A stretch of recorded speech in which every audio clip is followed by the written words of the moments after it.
Haleluya, puji Tuhan. Salam sejahtera di dalam kasih Tuhan Yesus Kristus. Bapak Ibu, saudara-saudari yang dikasihi dan diberkati Tuhan, kita bertemu lagi dalam program Suara Kebenaran melalui renungan harian santapan rohani hari ini bersama saya Pastor Melki Rarung. Puji Tuhan, sebelum kita akan membaca dan merenungkan bagian firman Tuhan, saya mengajak kita bersama-sama bersatu di dalam doa. Mari kita berdoa. Ya Tuhan Allah Bapa kami di dalam surga, kembali kami datang menaikkan syukur dan berterima kasih banyak atas apa yang Tuhan perkenankan dan perbuat dalam kehidupan kami, karena sesungguhnya keberadaan hidup kami boleh ada sebagaimana kami ada sampai saat ini, semua semata-mata karena kasih dan kemurahan, rahmat, anugerah dan berkat Tuhan dalam kehidupan kami. Terima kasih Tuhan, hari ini kami boleh ada dan kami mau bersekutu dengan Tuhan lewat suara kebenaran untuk kami menikmati berkat firman-Mu. Tuntun kami semua ya Tuhan, Roh Kudus yang menerangi dan membawa kami masuk ke dalam seluruh kebenaran Allah, agar lewat kebenaran firman Tuhan yang kami pahami, yang kami mengerti, akan menjadi terang dan pelita bagi kaki kami untuk kami menjalani kehidupan kami hari lepas hari, khususnya di sepanjang hari ini. Berkati dan pakai hamba-Mu ini yang tidak ada apa-apanya untuk menjadi saluran berkat, menyampaikan kebenaran firman-Mu. Juga para pendengar yang mendengarkan program Suara Kebenaran ini, biar sekiranya semuanya dalam tuntunan kuasa Roh Kudus diberkati Tuhan dengan kebenaran firman Tuhan. Terpujilah nama-Mu ya Tuhan. Kami berdoa bersyukur dalam nama Tuhan Yesus Kristus. Haleluya. Amin. Puji Tuhan. Bapak Ibu, saudara-saudari yang dikasihi dan diberkati Tuhan, renungan harian santapan rohani hari ini terambil dari kitab Injil Yohanes pasal yang ke-14 ayat 1 sampai dengan ayat yang ke-14. Sekali lagi, Injil Yohanes pasal yang ke-14 ayat 1 sampai 14. Demikian firman Tuhan dengan judul Rumah Bapa. Jangan gelisah hatimu, percayalah kepada Allah, percayalah juga kepadaku. Di rumah Bapakku banyak tempat tinggal. Jika tidak demikian, tentu aku mengatakannya kepadamu, sebab aku pergi ke situ untuk menyediakan tempat bagimu. Dan apabila aku telah pergi ke situ dan telah menyediakan tempat bagimu, aku akan datang kembali dan membawa kamu ke tempatku, supaya di tempat di mana aku berada, kamu pun berada. Dan kemana aku pergi, kamu tahu jalan ke situ. Kata Thomas kepadanya, Tuhan, kami tidak tahu kemana Engkau pergi. Jadi bagaimana kami tahu jalan ke situ? Kata Yesus kepadanya, Akulah jalan, kebenaran, dan hidup. Tidak ada seorang pun yang datang kepada Bapa kalau tidak melalui aku. Sekiranya kamu mengenal aku, pasti kamu juga mengenal Bapakku. Sekarang ini kamu mengenal Dia dan kamu telah melihat Dia. Kata Filipus kepadanya, Tuhan, tunjukkanlah Bapa itu kepada kami, itu sudah cukup bagi kami. Kata Yesus kepadanya, telah sekian lama aku bersama-sama kamu, Filipus, namun engkau tidak mengenal aku. Barang siapa telah melihat aku, ia telah melihat Bapa. Bagaimana engkau berkata, tunjukkanlah Bapa itu kepada kami? Tidak percayakah engkau bahwa aku di dalam Bapa dan Bapa di dalam aku? Apa yang aku katakan kepadamu, tidak aku katakan dari diriku sendiri, tetapi Bapa yang diam di dalam aku, Dialah yang melakukan pekerjaannya.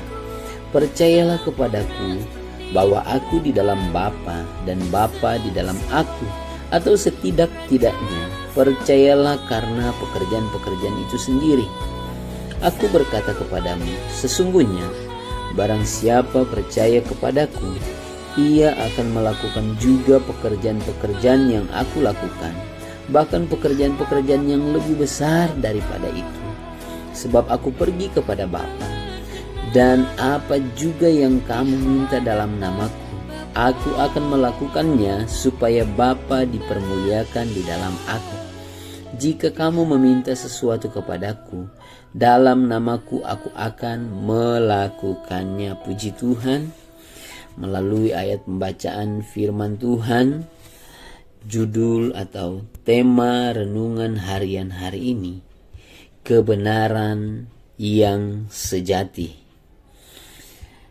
Bapak, Ibu, saudara-saudari yang dikasihi dan diberkati Tuhan, kebenaran adalah kebenaran pada dirinya dan tidak tergantung pada perilaku orang yang mengatakannya.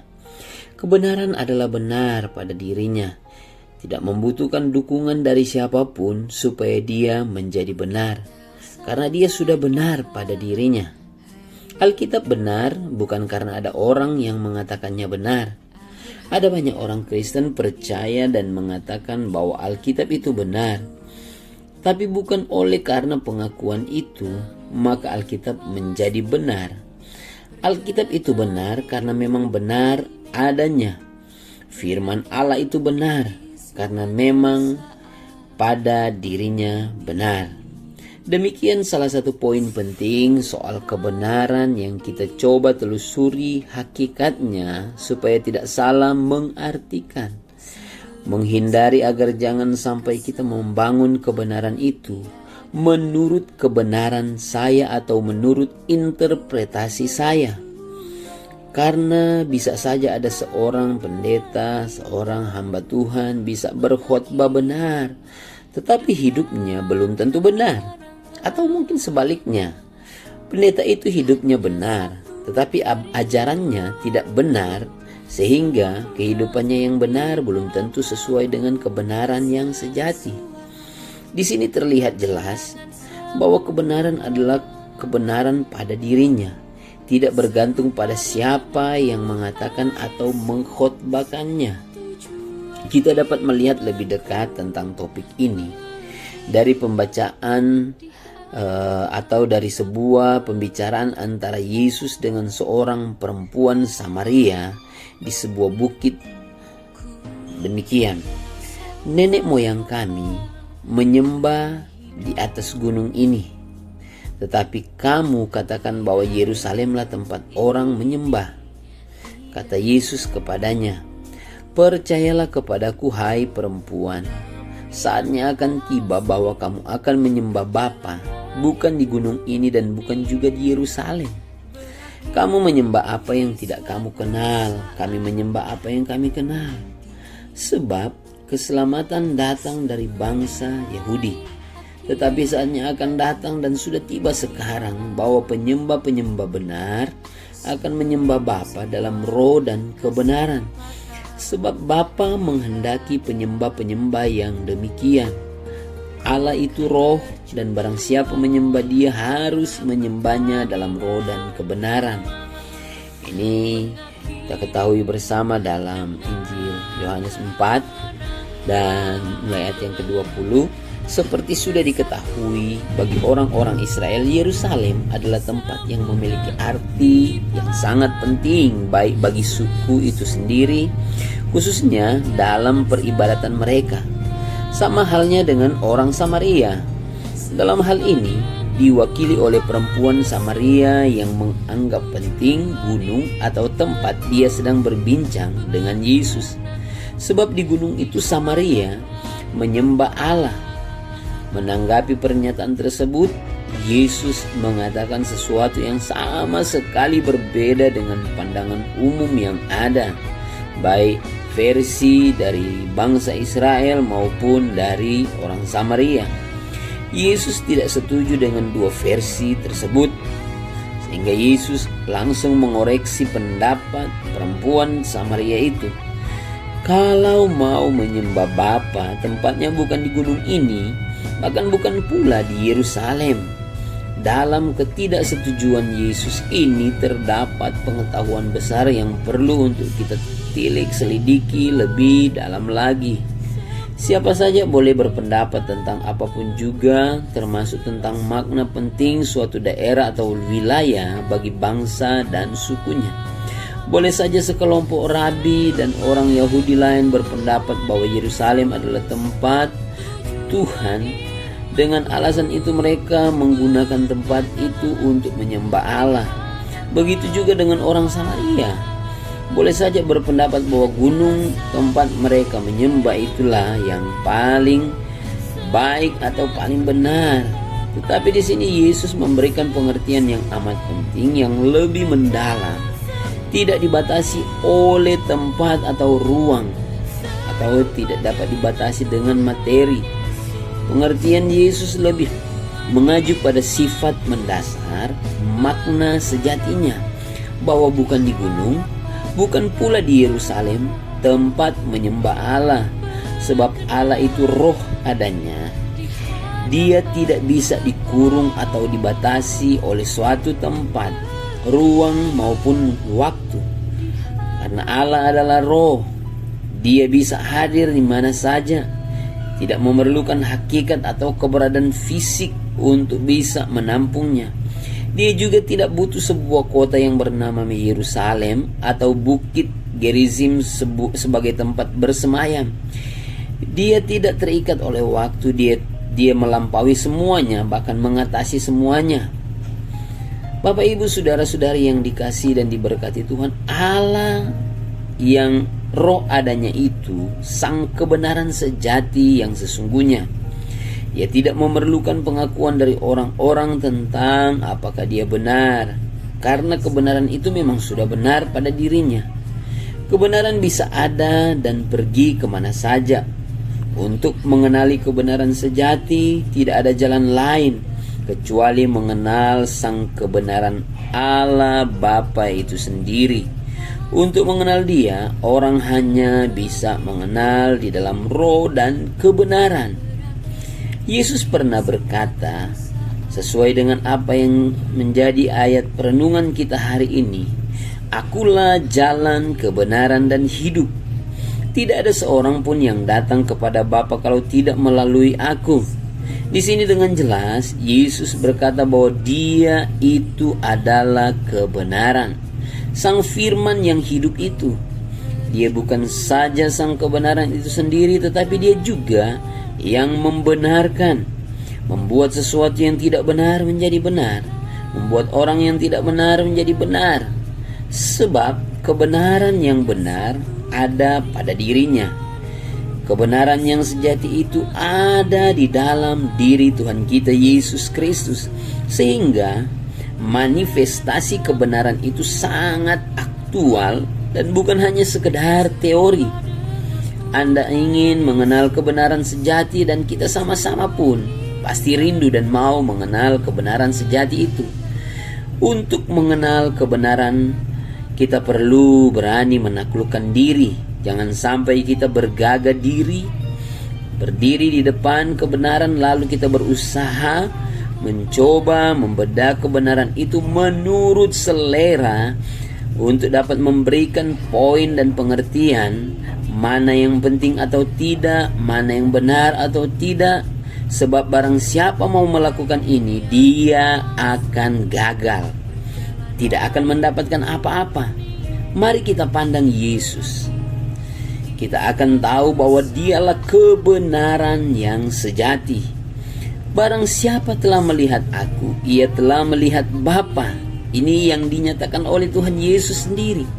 Maksudnya, jika ingin melihat kebenaran sejati, lihatlah pribadi kehidupan Yesus, maka kita sudah melihat kebenaran itu. Dengan mendengar, membaca dan merenungkan kata-kata, kalimat-kalimat yang disampaikan oleh Tuhan Yesus Kristus, maka kita sudah mendengarkan kebenaran yang sejati itu. Itulah suatu kebenaran yang selama ini menjadi perbincangan, perdebatan, bahkan menjadi topik pembicaraan juga termasuk menjadi hal yang sangat menarik bagi begitu banyak orang. Karena itu Bapak Ibu Saudara-saudari yang dikasihi Tuhan, melalui renungan harian santapan rohani hari ini mengajak, mengingatkan dan mengajar kita.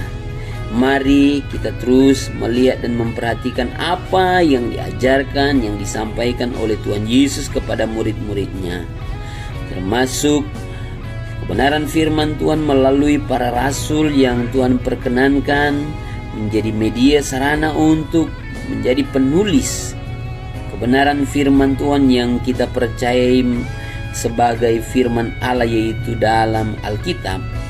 Kita sama-sama terus berusaha untuk membaca, merenungkan, mempelajari agar kita mendapatkan semakin banyak kebenaran yang sejati di dalamnya, yang sudah pasti dan barang tentu itu harus berpusat pada Tuhan Yesus Kristus, karena dialah kebenaran yang sejati dari Allah Bapa Tuhan kita, yang Tuhan perkenankan datang bermanifestasi mengambil rupa menjadi manusia, dan Dia datang membawa kebenaran untuk membenarkan kita lewat karya keselamatannya di atas kayu salib. Kiranya ini menjadi bahan perenungan bagi kita, agar kita semakin mengerti dan memahami bahwa sesungguhnya kita memiliki kebenaran yang sejati di dalam Tuhan Yesus Kristus, supaya kita memperoleh pembenaran dan kita juga dimampukan untuk dapat menjalani dan hidup benar di hadapan Tuhan melalui kita meneladani cara hidup dari Tuhan Yesus Kristus. Amin. Puji Tuhan. Demikian renungan harian santapan rohani hari ini. Mari kita akan bersyukur dan kita berdoa. Kami bersyukur dan berterima kasih ya Tuhan Allah Bapa kami, Sang sumber kebenaran sejati, bahkan kebenaran sejati yang sesungguhnya. Karena hari ini lewat renungan harian santapan rohani, kami telah diperdengarkan bahwa sesungguhnya kebenaran yang sejati itu yang nampak di dalam Tuhan kami Yesus Kristus. Dia yang sudah datang membenarkan kami, dan Dia juga yang sudah memberikan pengajaran, contoh dan teladan hidup supaya kami dapat dimampukan untuk memiliki standar hidup yang benar. Kiranya kebenaran dari Allah akan terus membaharui dan mengubah cara berpikir, pandangan hidup kami, agar kami melangkah berjalan sesuai dengan kebenaran yang sejati lewat firman Tuhan, lewat teladan dari Yesus Kristus. Roh Kudus tolong dan mampukan kami, agar kami sungguh-sungguh mau hidup sesuai dengan kebenaran Tuhan. Tolong kami ya Tuhan, agar lewat kehidupan kami pun kami mau menjadi saksi dan alatnya Tuhan untuk menyampaikan dan untuk menjadi saluran berkat, memberitakan akan kebenaran yang sejati ini bagi banyak orang, agar dapat memenangkan banyak jiwa-jiwa baru untuk mereka datang menemukan, percaya dan menerima Yesus Kristus sebagai Tuhan dan Juru Selamat Sang kebenaran sejati itu. Kami sama-sama memuji memuliakan Tuhan. Dan Bapa yang baik Tuhan kami, hari ini kami akan menjalani segala aktivitas hidup, kegiatan kerja, perjalanan dan pelayanan kami. Pimpin dan sertai terus kami dengan kekuatan kuasa-Mu. Bentengi pagari terus dengan pasukan malaikat surgawi. Dan biar kiranya apa yang kami lakukan, kami kerjakan di sepanjang hari ini terus dalam pertolongan campur tangan kuasa kasih Tuhan. Tuhan yang terus melindungi kami. Bahkan Tuhan yang terus menyatakan berkat-berkat-Mu yang indah, heran, ajaib dan luar biasa. Untuk kami terus menikmati kasih dan anugerah Tuhan. Dan kami terus bersyukur, memuji, memuliakan Tuhan. Terpujilah nama-Mu ya Tuhan kekal selama-lamanya. Ini doa dan syukur kami alaskan dalam nama Tuhan Yesus Kristus. Haleluya, puji Tuhan. Amin. Bapak Ibu saudara-saudari yang dikasihi dan diberkati Tuhan, jangan lupa dukung terus channel YouTube Suara Kebenaran ini untuk semakin banyak menyampaikan kebenaran-kebenaran firman Tuhan dengan cara mensubscribe. Juga jangan lupa like dan tinggalkan komen di kolom komentar. Demikian, Tuhan Yesus memberkati kita semua. Shalom.